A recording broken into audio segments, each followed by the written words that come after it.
Hello everyone, welcome again in another to buy or not to buy video. Today once again we're gonna talk about another medium premium tank in the shop, and this time is a Russian medium premium tank on tier 7 T-44-85 Bravery, which is available for 5,500 of gold as a just tank with garage slot, or if you wish there is another pack 7,000 of gold for a tank with garage slot, all equipment slots unlocked, epic avatar and epic camo. There is another option for 8,000 of gold, 1,000 more, to get all of those bits plus Matilda 4, which is also not a bad option. But today we're gonna focus on T-44-85. This tank was already available in the shop about 6 months ago, but at the time it was strange because it was in the crate, but not in crate just for T-44-85. That was a crate for one of the British premium tanks. I can't remember which one exactly, but it was only in tokens. So we have to, when you open the crates to get that British tank, you could get the tokens for T-44-85 and then spend lots of money, because that was for cash, lots of cash to get this tank if you really wanted to. So this time I'm really surprised that the price is so low. It's only 5,500 of gold, so I don't know what happened in Wargaming. As you know, we have this tank T-44 is already in the Russian tech tree on tier 8, and that's the tank. And if you compare those two tanks, this is original T-44 and this is T-44-85. So as you can see, they look quite similar. There's a slightly different on the turret, of the shape of a turret. As you can see, this is regular T-44 and this is T-44-85. The turret is slightly smaller and the gun is smaller because of course we have a gun 85mm here installed here. So you may expect something like T-44 on tier 7, but it's not exactly as it is, because of course there is T-44, but it's slightly modified. First is the turret, but also the other couple of other bits that we're gonna talk about in a minute. Let's talk about the parameters. As you can see, we have 85mm ZS-53, which is exactly the same gun like used on Rudy, for example. It's another premium tank, premium Russian tank on tier 7. And if you look at the parameters, they are quite similar to the Rudy, because penetration, we have 147mm of penetration, 210 on premium shells and 43 on high explosives. Alpha damage 200 on regular, 160 on premium and 300 on high explosives. 6 degrees of gun depression and 20 degrees of elevation. Aiming time 4.1. Makes that gun nice, quickly focusing. Dispersion 0.355 for a medium tank is not bad. Accuracy is not bad on this gun. DPM 2276, quite nice DPM, and reload time 5.27, less than 5.5 seconds, which could be reduced to about 5 seconds if you use the if you get the 100% crew trained on that, plus proper equipment.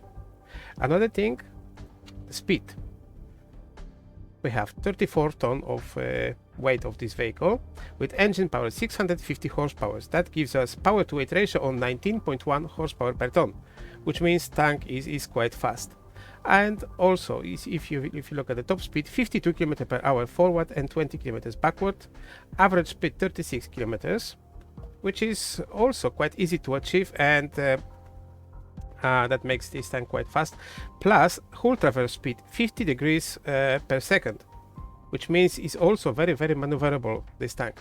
So there's quite similar situation like on Rudy, which I just mentioned a while ago. And now let's have a look on the armor.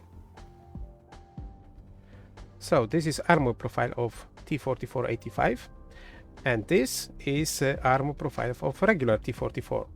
As you remember, we just talked about the similarity of those two tanks, and I mentioned about some differences. Of course, the turret, as you can see, the shape of the turret is different, but if you look at the parameters of the armor, because the shape is quite similar, but if you look at the parameters, they are also slightly different. It's not like T-44 moved to tier 7. No.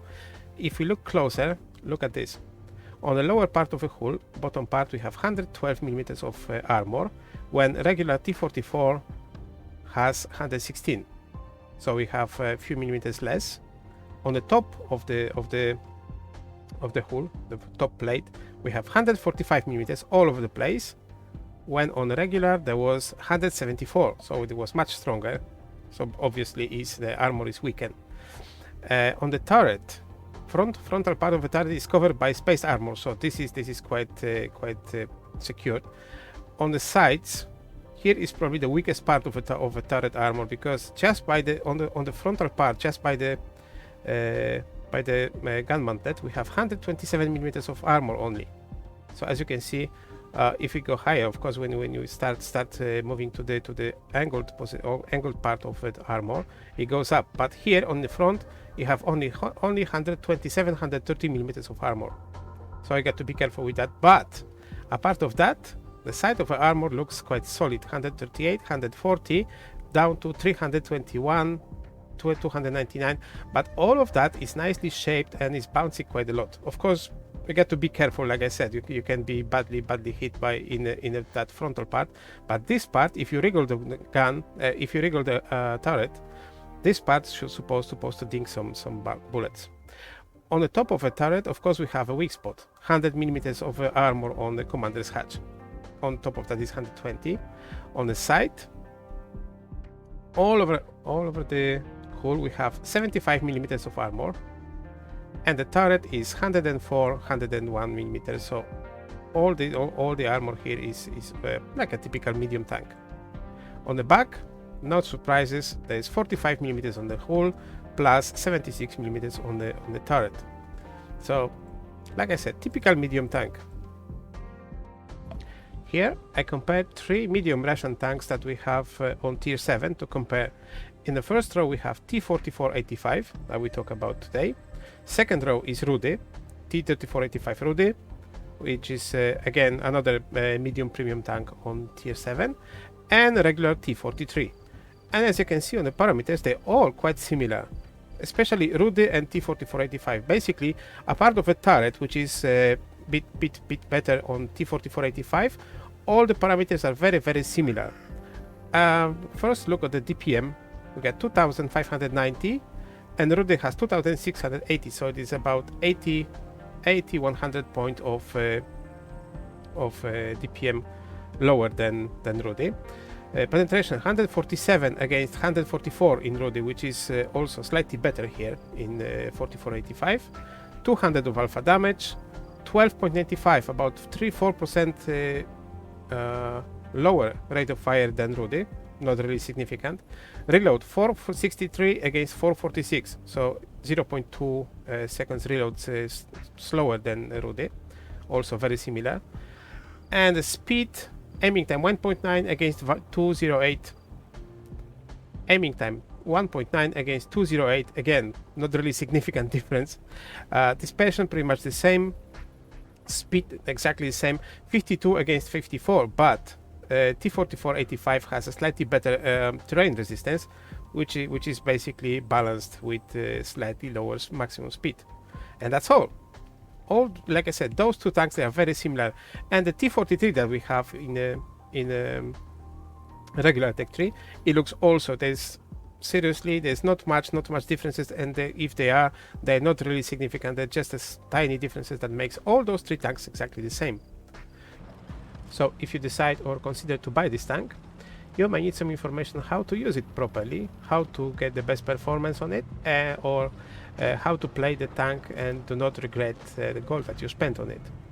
So what we have here is a typical supporter, because we have very good speed, very good maneuverability, a very good gun with a nice, well enough penetration, very good alpha damage, quick reload. The only problem could be gun depression, only 6 degrees, but it shouldn't be a problem if you play that as an active medium tank. So your strongest point is a gun and the speed. Speed you're supposed to use to get the crucial position, quickly to get to the crucial position on the battlefield. You should be able to quickly change the position in case of a problems, of a danger. And look closely, observe the battlefield. If you see any separated tanks this is your moment to strike, to use your speed, circle at the enemy and deal the damage and run away, or support your heavy friends that facing face to face with the heavy enemies. Of course, you shouldn't fight face to face with the heavy enemies, because of course you're not designed for that. But like I said, your crucial part of your contribution to the battlefield is a speed and a deadly gun, because that allows you to deal a lot of damage, stand still, getting unspotted. Of course, you can use your speed for quick rides and then cause distraction and confusion among the enemy tanks, and then allows your heavy friends or the tanks to focus on the enemy and eliminate them. And that's it. That's a typical play on medium tank. So I hope, guys, you enjoyed that video and you get some useful information for yourself, help you up to make a decision. If you want to see any other tank reviews, you can browse the channel and find something for yourself. If you like my materials, you can consider to subscribe to the channel and stay tuned for incoming videos. And that's it. Once again, if you decide to buy this tank, 5,500 of gold is up to you, because for me it's a very good tank. It's a very good solid medium tank, fast and reliable. So if you have any gold that you collect from some adverts or some events, yeah, this is the good moment to spend that gold on a nice solid premium tank. And that's it. Thanks everyone for coming and watching today. I hope you enjoyed that video, and I really hope I'm gonna see you next time. Meanwhile, take care and goodbye.